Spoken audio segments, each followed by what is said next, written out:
In this video tutorial, I am going to discuss about compartmentalization and protein-protein interactions as a part of regulation of enzyme activity. So let's start our discussion first with the compartmentalization. Now to understand about compartmentalization, suppose this box represents cell. And we know that inside the cell there are various compartments, right? Suppose this is the nucleus compartment. Let's say this is the mitochondria. Let's say this is the lysosomes. Now, for the clarity of diagram, I am not showing all the compartments. Okay, just for an example, I had shown you these three compartments, and this outside compartment is the cytosol. Now, what happens? Protein synthesis occur in the cytosol. Okay, so various proteins are first synthesized in the cytosol. Once they are synthesized, they get transported, or you can say translocated, to the various compartment. Okay, some may translocated to nucleus or mitochondria or lysosome, and even some protein will remain in the cytosol only. We know that enzymes are protein, right? So enzyme also has a similar fate.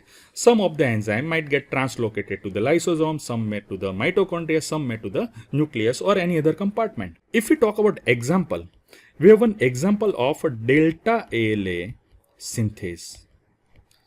This enzyme, just like any other enzyme, it first gets synthesized into this cytosol, then it translocated by very specific mechanism to the mitochondria. So delta ALA synthase will appear in the mitochondria.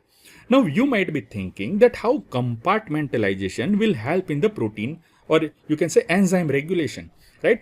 So see, delta ALA synthase is required for the heme synthesis. Now what happens?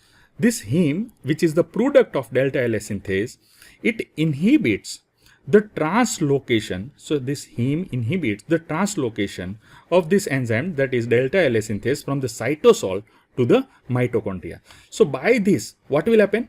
If we have enough quantity of heme, then this inhibition will make sure that no more enzyme gets translocated inside the mitochondria, and so heme synthesis can be decreased. So that is how heme controls its own synthesis. Okay, and this is the very good example of compartmentalization.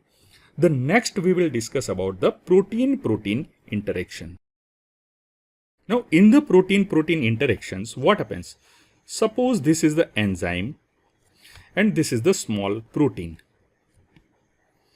So here what will happen? There is an interaction between this small protein and enzyme, and because of this interaction, the enzyme's activity will change. So it leads to change in the enzyme's activity.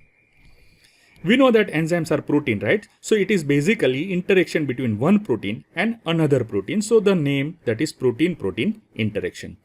If we talk about the example, we have one very good enzyme, that is a Calmodulin-Dependent protein kinase.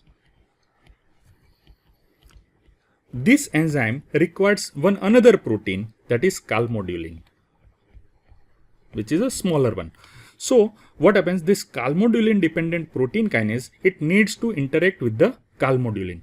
But calmodulin first binds with the calcium. So there is a formation of calcium calmodulin complex. And this complex is now ready to interact with this enzyme, that is calmodulin-dependent protein kinase. Once this interaction happens, then only this particular enzyme gets activated and can carry out its work. So this is how protein-protein interaction helps in the regulation of enzyme activity. So with this I complete the discussion about compartmentalization and protein-protein interactions. In the next video, I will discuss about enzyme induction, enzyme repression, and regulation of enzyme degradation as a part of regulation of enzyme activity. If you have any query or confusion, please write it down in the comment section below. Thank you.